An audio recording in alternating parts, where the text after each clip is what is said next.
Welcome back to my channel. As always, I am very excited for today's video, and this one, as you can tell from the title, is going to be a upper body and a lower body dynamic stretching routine. Now, we will get into what dynamic stretching is in just a little bit, but I want to explain why this video is so exciting, and that is because it is actually a part of my new spring workout program called Bloom. You can go ahead and check that out on my website, boxshape.com. I will leave a link in the description so you can go ahead and check it out. It is a 5-day workout split, which consists of glutes and hamstrings, upper body pull and abs, glutes and quads, upper body push, and a full body EMOM workout. Now, I'm not going to explain what all those things are. You can go ahead and check it out on the site. It gives you a PDF file with tips and tricks, nutrition guidelines, tells you the sets and reps, the workouts, and gives you links to videos on a private page where you can check out how to properly perform each exercise. So I highly recommend it. It is only $25. And if you have any friends that you know that would be interested in purchasing, please reach out to them and let them know that it is there. Now, it is a gym workout routine, I will say, but there is a section on there that talks about active rest days, which is encouraging you to get outside during a lot of these active rest days, either doing a hike, doing yoga, going walking, rock climbing, surfing,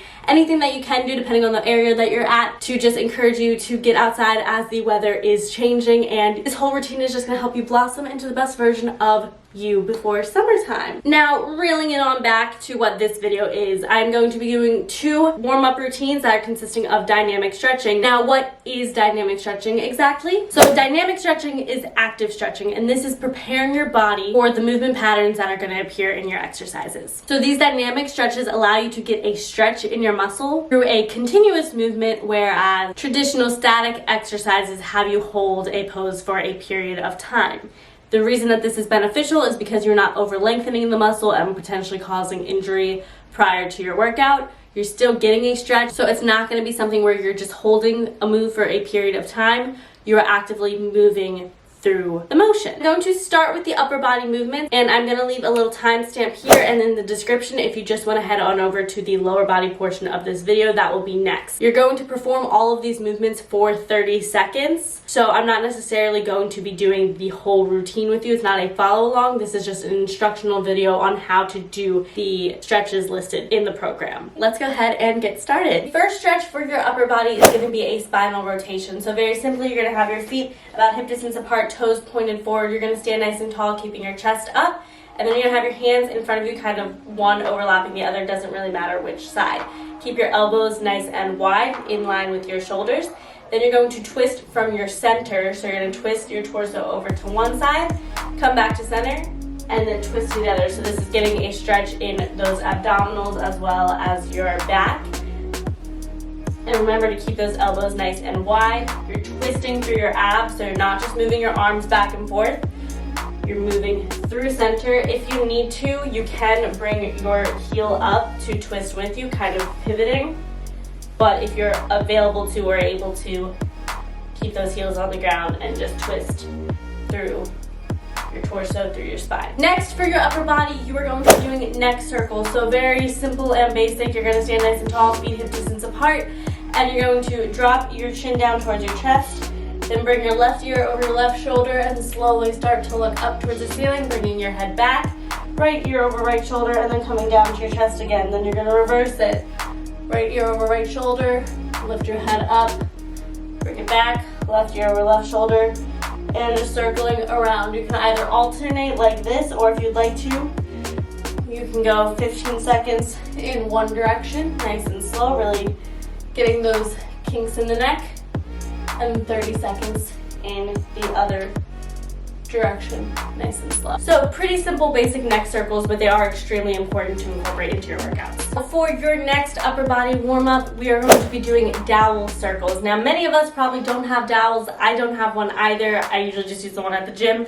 But if you're at home and doing this warm-up, what you can do is, if you don't have a dowel, you can grab a broom or any type of long pole that you have. And what you want to do is you want to hold nice and wide. So again, feet hip distance apart, toes pointed forward. That's always extremely important when you're working out. Hands are going to be pretty wide on the pole or the broom. You're going to bring it towards your hips to start. Stand nice and tall. Then keeping your arms straight, so you don't want any bend in the elbow. You're going to circle around your head. Try to stretch back as much as you can, keeping those arms straight, and bring it around again. So you're circling one way for 15 seconds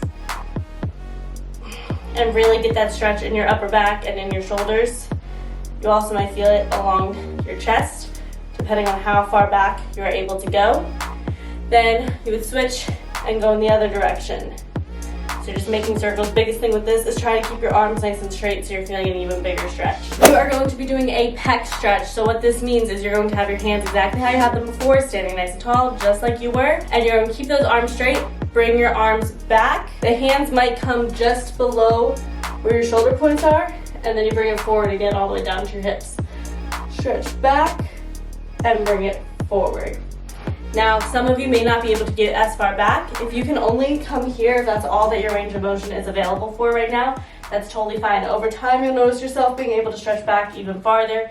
But again, the biggest thing is you don't want to just be bending your elbows down because then you're not doing the full stretch. Doing that for 30 seconds, just like all the other movements. And the last upper body movement for your dynamic stretch is going to be wall slides. So you will be up against a wall. I just have a window right now, so it's not going to be perfect. What you're going to do is you're going to have your elbows start just beneath your shoulders, so at a diagonal angle with your shoulders. Hands are in line with the elbow, right next to your shoulder. Standing nice and tall, feet pointed forward, just like always. Make sure you don't have a pelvic tilt. You're going to stretch really high up and move your hands along the wall. Stretch up, kind of lengthening throughout the entire body. Then come back down to that starting position. And having your hands against the wall as opposed to doing this on your own is going to allow you to kind of slow the movement down and get an even deeper stretch. Because if you were just standing forward here, you're not really using anything against you, whereas the wall adds a slight bit of resistance and allows you to focus on that posture. Doing this for 30 seconds.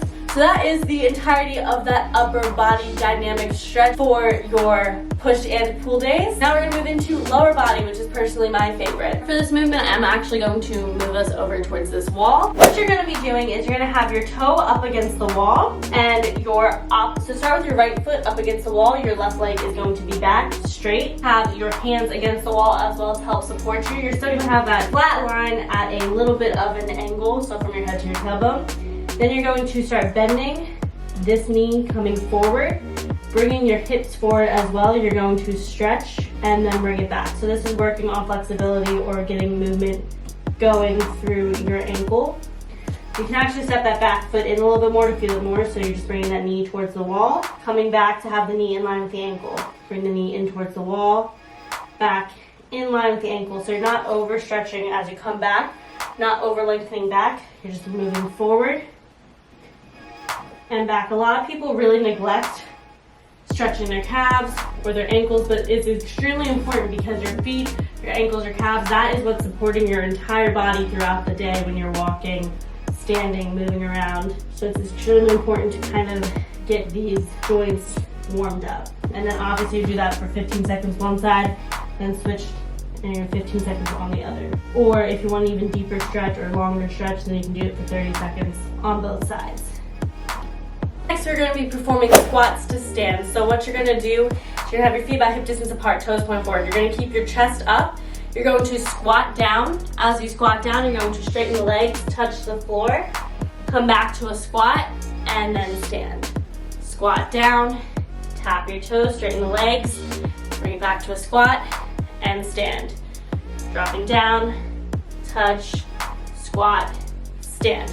Something that's extremely important for this movement is you want to make sure, I'm going to show you the side angle, you don't want to have an arch in your back. So you really want to kind of bring the hips forward. You want a straight line from your head to your tailbone at a diagonal angle. So you're going to keep your core nice and tight. As you sit those hips, you're not just bringing them down, you're bringing them back. As you bring them back, your head, your chest come forward just slightly, but you're still keeping it nice and high so you're not hunched over. Keep the shoulder blades wide. Squat down. You see how there's no arch in the spine. It's a diagonal angle, flat back from head to the tailbone. Straighten the legs, and your upper body only comes forward as a result of those legs straightening. Come back to that squat position. Again, chest comes up as a result of your hips coming down. Then come all the way back to standing. Bring it down, touch, squat, up. Next is going to be an inchworm. So this works your upper body and your core strength as well as that lower body, but you're really getting a stretch in the back of the legs as you come down. So what you're gonna do is you're gonna stand with your feet again in line with your hip points. Stand nice and tall. You're gonna slowly bring your hands towards your toes or towards the ground. You might have a small bend in the knee, that's totally fine, depending on your flexibility. You're gonna walk your hands forward, come out into a plank position, and then walk your hands back towards your feet. You're gonna feel the stretch in the backs of the legs, really in those hamstrings, especially if it's tight. Walk it forward, plank, come back to a forward fold position. Forward, plank, keep your core nice and tight, navel drawn up towards the spine, and back to standing. It's gonna be walking Spider-Man lunges. So for this one, I can't demonstrate walking across the room, but ideally that's what you would like to be doing. Or you can just do alternating depending on the space that you have. You're going to have one foot back, bring one foot up and over, come down to a lunge. As your right foot comes down to the ground, you wanna drop that left hand down to your mat, and then twist your upper body, rotate up towards the ceiling, come back down.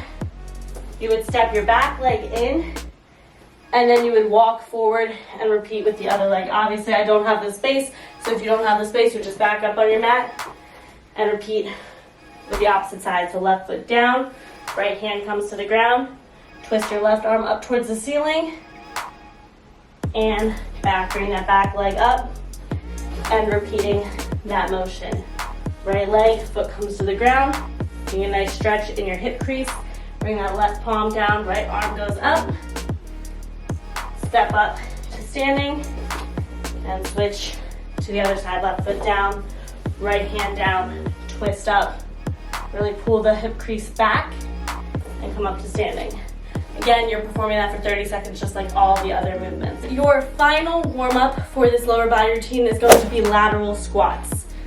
So you're gonna stand nice and tall, feet hip distance apart, toes pointed forward, chest high, just like all your other movements. Keep your core nice and tight, hands up at your chest. You're going to bring your right leg out to the side, sit your hips back, so it's kind of like a lateral lunge, but you do want to sit those hips back down into that squat position. Come up, bring it together, left leg out to the side, squat down, bring it back up. Keep going through that motion for 30 seconds. And keep in mind, just like when you were squatting before, from this side angle, you are keeping a flat line from your head to your tailbone, no arch in the low back. This may mean, especially with this movement, that you're bringing that chest forward just a little bit more.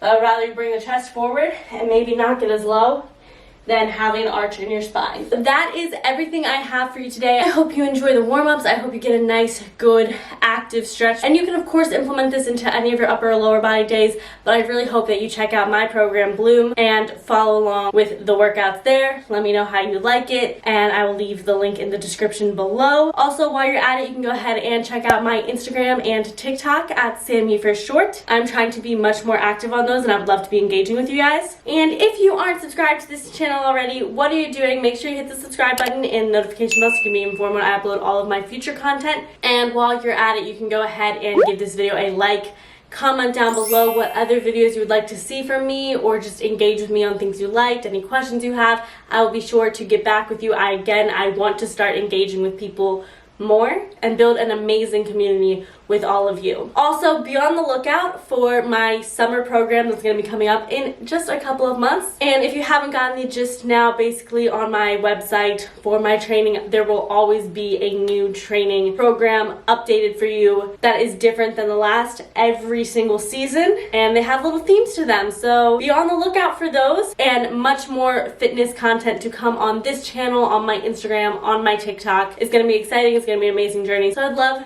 to have you guys follow me along for that. That's it. So with all that being said, I'm gonna go, but before I do, I want to remind you all to stay positive, be active, and most importantly, do what keeps you healthy.